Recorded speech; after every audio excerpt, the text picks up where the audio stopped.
Welcome to a kitchen tip from the old fat guy. Today we're going to talk about something really important, and that's cross-contamination.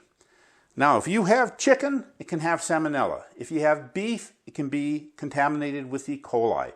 Lettuce with listeria. There's many different kinds of bacteria that can attach to your food. And the trick is not to let that bacteria go from one kind of your food to the other and to poison your guests. So what I have here is some raw chicken that I chopped up. Now let's say I chopped it up with this knife. Well, the chicken could be contaminated, which means the plate can be contaminated, and after I chop it up, the knife could be contaminated.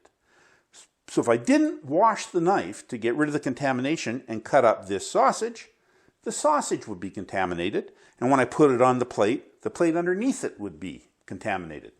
The important thing to know that anything that's contaminated will contaminate anything else it touches.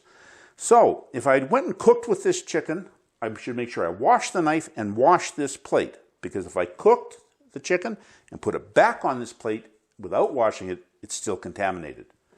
So it's really critical that you wash everything after you use it. Now, another place where people make common errors is when they're brushing with sauces.